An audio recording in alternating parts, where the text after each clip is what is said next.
Friends, welcome to the Human Physiology lecture. Today we are going to study about anemias. आज हम anaemias के बारे में पढ़ेंगे. क्या होता है ये? Anaemia is a group of disorder in which haemoglobin concentration of blood is below the normal range for the age and sex of the subject. Anaemia अपने आप में क्या है? कोई एक डिसीज़ नहीं है. एनीमिया एक ग्रुप ऑफ डिसऑर्डर है. बहुत सारे डिसीज़ के कारण एनीमिया आ जाता है, जिसका मेन कारण है हीमोग्लोबिन की कॉन्सेंट्रेशन कम होना. हीमोग्लोबिन की कॉन्सेंट्रेशन किसी भी वजह से जब कम हो जाती है, चाहे आरबीसी काउंट कम हो, चाहे उसका प्रोडक्शन कम हो, और एज और सेक्स के हिसाब से हीमोग्लोबिन की प्रॉपर कॉन्सेंट्रेशन कितनी होनी चाहिए, ये डिपेंड करता है कि एनीमिया किस टाइप का है और पर्सन सफ़र होता है एनीमिया से. यानी किसी भी वजह से जब हीमोग्लोबिन की कॉन्सेंट्रेशन जो है वो डिक्रीज़ हो जाती है अपनी नॉर्मल लिमिट से, तो उस पर्सन जो है वो एनीमिया से सफ़र हो जाता है. उसके कारण कई सारे हो सकते हैं, इसीलिए हम इसे ग्रुप ऑफ डिसऑर्डर्स बोलते हैं. जब हम बात करते हैं ग्रेडिंग ऑफ एनीमिया की, कि एनीमिया को हम कैसे ग्रेड करते हैं, कि भाई ज़्यादा, उससे ज़्यादा या उससे ज़्यादा, लेवल ऑफ सीवियरिटी के हिसाब से, तो जो माइल्ड एनीमिया की जो रेंज आती है वो 8 से 10 ग्राम पर डेसीलीटर ऑफ ब्लड आती है. मॉडरेट एनीमिया हीमोग्लोबिन 6 to 8 ग्राम पर decilitre. Severe anaemia haemoglobin below 6 ग्राम पर डेसीलीटर. इसके अलावा मेरे पुराने लेक्चर्स में आपको मिल जाएगा कि हीमोग्लोबिन की नॉर्मल कॉन्सेंट्रेशन जो है वो मेल और फीमेल में कितनी होनी चाहिए. तो यूजुअली एडल्ट मेल में जो है वो 14.5 से 17.5 ग्राम पर डेसीलीटर ऑफ ब्लड होती है, और फीमेल में 12.5 से 14.5 ग्राम पर डेसीलीटर ऑफ ब्लड होती है. अब अगर इससे भी जो ब्लो हो जाता है, यानी जब 8 से 10 के बीच में रेंज हो जाती है तो माइल्ड एनीमिक होता है पर्सन. जब मॉडरेट रेंज की बात करें तो 6 से 8 के बीच में आता है. सीवियर एनीमिया 8 ग्राम पर डेसीलीटर से ऑफ ब्लड से कम होने पर पर्सन सीवियर एनीमिया से सफ़र करता है. अब एनीमिया है, हीमोग्लोबिन कम है, तो ऑब्वियस सी बात है ऑक्सीजन डिलीवरी या ऑक्सीजन डिमांड जो है वो टिश्यू को प्रोवाइड नहीं हो पाएगी. अब अगर हम इसके क्लासिफिकेशन के बारे में पढ़ते हैं तो इसको हम दो तरीके से क्लासीफाई करते हैं. पहला होता है इटियोलॉजिकल, जिसे विट्स बाय क्लासिफिकेशन बोलते हैं. दूसरा मॉर्फोलॉजिकल, जिसे विंट्रोप्स क्लासिफिकेशन बोलते हैं. क्लासिफिकेशन बहुत इंपॉर्टेंट चीज़ होती है, इसको हमेशा ध्यान से पढ़ें. जब हम इटियोलॉजिकल या विट्स बाय क्लासिफिकेशन के बारे में बात करते हैं तो हमारे पास इसके कई पॉइंट्स आते हैं. जैसा है पहला, डेफिशिएंसी एनीमियाज, किसी भी वजह से, किसी भी डेफिशिएंसी की वजह से होने वाला एनीमिया. दूसरा आता है ब्लड लॉस एनीमिया या हेमरेजिक एनीमियाज, कोई किसी भी वजह से ब्लड का लॉस हो रहा हो या कोई हेमरेज हो जाए तो उसको अपन ब्लड लॉस एनीमिया या हेमरेजिक एनीमिया की कैटेगरी में रखते हैं. तीसरा आता है हीमोलाइटिक एनीमिया, ड्यू टू कोई भी किसी भी वजह से अगर आरबीसी का डिस्ट्रक्शन हो जाए तो हीमोलाइसिस हो जाएगा, तो उसे हम बोलते हैं हीमोलाइटिक एनीमिया. नेक्स्ट आता है हमारा एप्लास्टिक एनीमिया. चूँकि हमें मालूम है एरिथ्रोसाइट्स का जो प्रोडक्शन है वो बोन मैरो में होता है. अब बोन मैरो में किसी भी वजह से आरबीसीज का प्रोडक्शन कम हो गया तो हीमोग्लोबिन का भी प्रोडक्शन कम हो जाता है. तो अगर बोन मैरो अपनी तरफ से काम प्रॉपर नहीं कर पाएगा तो उस कंडीशन को हम बोलते हैं एप्लास्टिक एनीमिया. नेक्स्ट आता है anaemia due to chronic disease, कोई भी क्रोनिक डिसीज़ जिससे थोड़ा थोड़ा अमाउंट करके ब्लड जो है वो लॉस हो जाए तो उसे हम बोलते हैं क्रोनिक डिसीज़. तो सबसे पहले हम पढ़ते हैं डेफिशिएंसी एनीमिया के बारे में, जो कि most common in India, that is iron deficiency anaemia, iron की कमी की वजह से होने वाला anaemia. Next is megaloblastic anaemia. जब ये मेगालोब्लास्टिक एनीमिया होता है तो इसमें क्या होता है, सेल का साइज़ बड़ा होता है. इसमें जो विटामिन B12 की डेफिशिएंसी होती है, और इसे जब विटामिन B12 की डेफिशिएंसी होती है तो इसे पर्निशियस एनीमिया कहते हैं. मेगालोब्लास्टिक एनीमिया जब फॉलिक एसिड डेफिशिएंसी एनीमिया भी कहते हैं, लेकिन ये डिफरेंस याद रखें कि जब विटामिन B12 की डेफिशिएंसी की वजह से मेगालोब्लास्टिक एनीमिया है तो हम उसे पर्निशियस एनीमिया या डिस्ट्रक्टिव एनीमिया कहते हैं. मेगालोब्लास्टिक एनीमिया दूसरा होता है जो फॉलिक एसिड डिफिशिएंसी की वजह से होता है. इसके अलावा प्रोटीन और विटामिन C डेफिशिएंसी की वजह से जो एनीमिया होता है, ये सारे डेफिशिएंसी एनीमिया की क्लासिफिकेशन में आते हैं. जब हम ब्लड लॉस एनीमिया या हेमरेजिक एनीमिया की बात करते हैं तो किसी भी कारण से जो ब्लड लॉस हो, जैसे एक्यूट पोस्ट हेमरेजिक एनीमिया, कोई भी ट्रॉमा होने पर अचानक, एक्यूट मतलब तुरंत ही ब्लड का लॉस हो जाए, तो उस कंडीशन को बोलते हैं acute post haemorrhagic anaemia. Chronic post haemorrhagic anaemia यानी हेमरेज हुआ लेकिन जो ब्लड लॉस है वो धीरे धीरे हो रहा है, तो उसे बोलेंगे क्रोनिक पोस्ट हेमरेजिक एनीमिया। तीसरा आता है हीमोलाइटिक एनीमिया। हीमोलाइटिक एनीमिया का मतलब होता है due to increase destruction of RBC. किसी भी वजह से अगर आरबीसी का डिस्ट्रक्शन बढ़ जाता है तो हीमोलाइसिस होना शुरू हो जाता है। क्या होता है? हीमोलाइसिस। तो हीमोलाइसिस की वजह से डिस्ट्रक्शन ऑफ आरबीसी बढ़ जाता है, जिसकी वजह से पर्सन एनीमिया से सफ़र करता है। अब ये दो तरीके का हो सकता है haemolysis.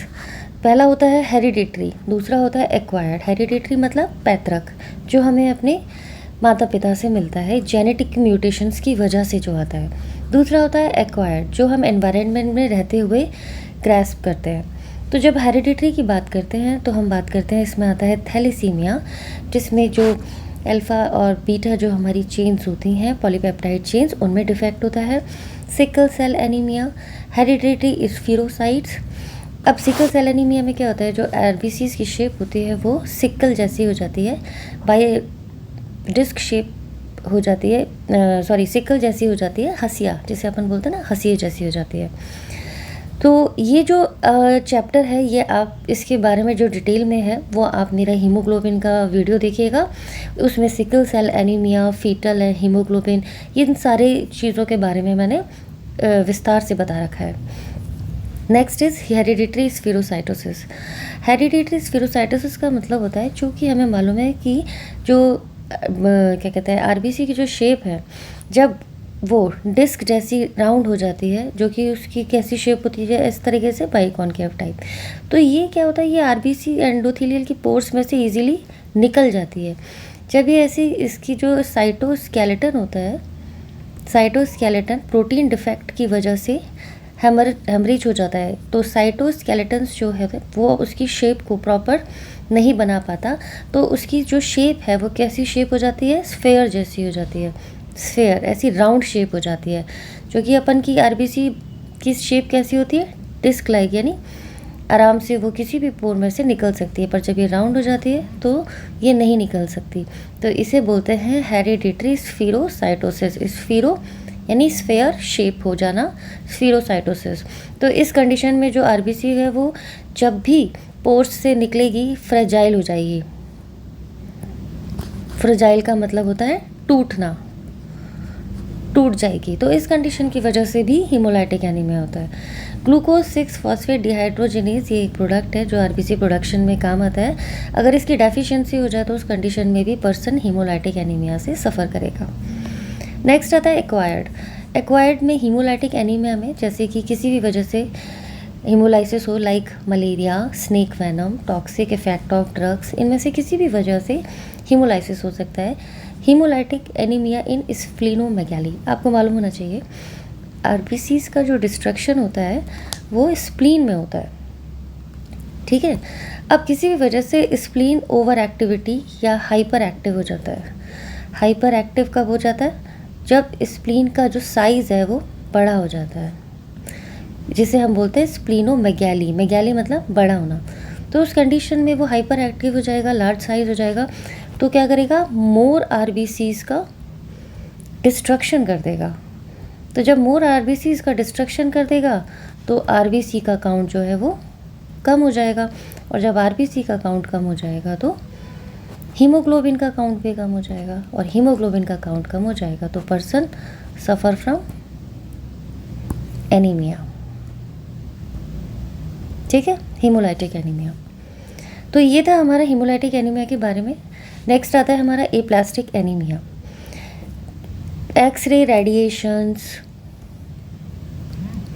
Exposure to irradiative environment की वजह से या रिपीटेड एक्सरेज की वजह से जो बोन मैरो है वो डिस्ट्रक्शन होना, एप्लास्टिक यानी उसके अंदर जो स्टेम सेल या प्लूरिपोटेंट स्टेम सेल्स हैं जो हीमोपोइसिस कराती हैं वो अपना वर्क करना कम कर देती हैं, धीमे धीमे अपनी क्षमता खोना शुरू कर देती हैं, तो फेल हो जाता है बोन मैरो हीमोपोइसिस करने के लिए। इस कंडीशन को हम बोलते हैं एप्लास्टिक एनीमिया। एप्लास्टिक मतलब अकार्यशील बोन मैरो की वजह से हीमोपोइसिस नहीं हो पा रहा। नेक्स्ट आता है anaemia due to chronic disease. कोई भी क्रोनिक डिसीज़ जैसे ट्यूबरकुलोसिस है, क्रोनिक इन्फेक्शंस हैं, कोई मैलिग्नेंसी है, chronic lung disease. Chronic disease का मतलब होता है जो धीरे धीरे प्रोग्रेस करते हैं, बट इनका जो लास्ट रिजल्ट होता है वो काफ़ी डिस्ट्रक्टिव होता है। तो कोई भी chronic disease like tuberculosis, chronic infection, malignancy, chronic lung disease की वजह से भी एनीमिया होता है। ठीक है, तो ये आपको समझ में आया। पहला हमारा था एटियोलॉजिकल विट्स बाय क्लासिफिकेशन। दूसरा है हमारा मॉर्फोलॉजिकल। मॉर्फोलॉजिकल मतलब शेप एंड साइज, वेंट्रोप्स क्लासिफिकेशन। तो इसको हम बेस करते हैं दो चीज़ों पे, मीन कॉर्पस्कुलर वॉल्यूम जिसे हम बोलते हैं एमसीवी, और दूसरा होता है मीन कॉर्पस्कुलर हीमोग्लोबिन कॉन्सेंट्रेशन जिसे हम बोलते हैं एमसीएचसी। इन दोनों के बिहाफ पे मॉर्फोलॉजिकल क्लासिफिकेशन किया गया एनीमिया का। तो उसमें इन्होंने इसको 3 तरीके से क्लासीफाई किया। पहला है नॉर्मोसाइटिक, नॉर्मोक्रोमिक। नॉर्मोसाइटिक मतलब जिसका साइज़ भी नॉर्मल है, और नॉर्मोक्रोमिक मतलब जिसमें हीमोग्लोबिन का कॉन्सेंट्रेशन भी नॉर्मल है। दूसरा होता है माइक्रोसाइटिक, हाइपोक्रोमिक। माइक्रोसाइटिक, माइक्रो मतलब छोटा, साइटिक मतलब सेल, यानी जब सेल का साइज़ नॉर्मल साइज से छोटा होता है। हाइपो मतलब कम, क्रोमिक मतलब हीमोग्लोबिन कंटेंट, यानी साइज़ भी छोटा है और हीमोग्लोबिन कंटेंट भी कम है। जब हम मैक्रोसाइटिक नॉर्मोक्रोमिक की बात करते हैं तो एक बात और याद रखिएगा, ये कभी भी हाइपरक्रोमिक नहीं हो सकता। क्यों नहीं हो सकता? क्योंकि जितनी आरबीसी होंगी हीमोग्लोबिन भी उतना ही होगा।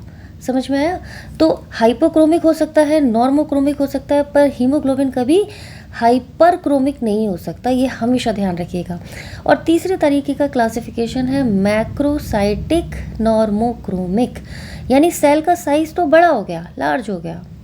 साइटिक मतलब सेल, मैक्रो मतलब बड़ा, और नॉर्मो मतलब बिल्कुल नॉर्मल है। क्या? Concentration of haemoglobin. तो अब जब हम बात कर रहे हैं नॉर्मोसाइटिक नॉर्मोक्रोमिक की, तो ये characterised by normal mean corpuscular volume and normal mean corpuscular haemoglobin concentration. तो दोनों चीज़ें नॉर्मल हैं। तो इस तरीके का एनीमिया किस में देखा जाता है? ऐसी कोई भी कंडीशन जिसमें एक्यूट पोस्ट हेमरेजिक एनीमिया हो, कोई भी हेमरेज की वजह से अचानक से ब्लड लॉस हो जाए, हीमोलाइटिक एनीमिया, हीमोलाइसिस हो जाए। तो हीमोलाइसिस अगर हो रहा है तो भाई साइज़ में भी कोई प्रॉब्लम नहीं है, हीमोग्लोबिन कॉन्सेंट्रेशन भी पूरी है। अब अगर डिस्ट्रक्शन हो रहा है आरबीसीज का, तो उस वजह से हीमोग्लोबिन काउंट कम हो गया। तो जब डिस्ट्रक्शन की वजह से काउंट कम हुआ तो उसमें साइज़ और हीमोग्लोबिन का तो कोई कमी आई नहीं। तो इस कंडीशन में इन तरह के जो हम एनीमियाज़ है उनको हम नॉर्मोसाइटिक नॉर्मोक्रोमिक में रखते हैं। तीसरा आता है एप्लास्टिक एनीमिया, क्योंकि प्रोडक्शन ही कम है हीमोग्लोबिन का, आरबीसी का, तो हम ये कह ही नहीं सकते कि भाई उसका साइज़ कम है या हीमोग्लोबिन कॉन्सेंट्रेशन कम है। भाई जब बनेगा तो साइज़ भी बराबर होगा, हीमोग्लोबिन कॉन्सेंट्रेशन भी बराबर आएगी, पर वो प्रोडक्शन में आ ही नहीं रहा इतना, बोन मैरो उसको बनाने में सक्षम ही नहीं हो पा रहा, फेल हो रहा है। तो इस तरीके के जो एनीमियाज़ आते हैं वो नॉर्मोसाइटिक नॉर्मोक्रोमिक होते हैं। दूसरा आता है माइक्रोसाइटिक हाइपोक्रोमिक, मतलब छोटा, स्मॉल। माइक्रो मतलब स्मॉल, साइटिक मतलब सेल, हाइपो मतलब लो, हीक्रोमिक मतलब हीमोग्लोबिन कॉन्सेंट्रेशन। तो यानी सेल छोटी भी है और हीमोग्लोबिन की कॉन्सेंट्रेशन भी कम है। तो इसका ये characterised by reduced MCV, volume भी कम है इसकी और एमसीएचसी भी कम है। ऐसा कब देखने को मिलता है? Most common type of anaemia. और ये सारे एमसीक्यू क्वेश्चन हैं, इस तरीके से पूछे जाते हैं कि suppose acute post haemorrhagic anaemia is an example of normocytic normochromic, iron deficiency anaemia is an example of microcytic hypochromic. तो most common type of anaemia के नाम से भी फेमस है आयरन डेफिशिएंसी एनीमिया। हमारी डाइट में कम होता है या हम लेते कम है किसी भी वजह से। कोई भी क्रॉनिक पोस्ट हेमरेजिक एनीमिया, धीरे धीरे किसी भी वजह से ब्लड का लॉस होना, और थैलेसीमिया। तो माइक्रोसाइटिक हाइपोक्रोमिक में आएगा iron deficiency anaemia, chronic post haemorrhagic anaemia और थैलेसीमिया। मैक्रोसाइटिक नॉर्मोक्रोमिक, यानी सेल का साइज़ बड़ा है, पर हीमोग्लोबिन कॉन्सेंट्रेशन सही है। तो इसमें MCV जो है वो बड़ी होती है और MCHC जो है वो नॉर्मल रहती है। MCHC कभी भी हाइपर नहीं होती, ये हमेशा 30 से 38 की रेंज में रहनी चाहिए। ये हाइपर नहीं हो सकती, हाइपो ज़रूर हो सकती है। तो इसमें क्या आ सकता है, मेगालोब्लास्टिक एनीमिया, पर्निशियस एनीमिया जो कि विटामिन B12 की डेफिशिएंसी से होता हो। दूसरा मेगालोब्लास्टिक एनीमिया जो कि फॉलिक एसिड की डेफिशिएंसी से होता हो। सो आई होप कि आपको एनीमिया का ये क्लासिफिकेशन चैप्टर समझ में आया होगा और आप अच्छे से इसको अटैम्प्ट कर सकते हैं। If you like the way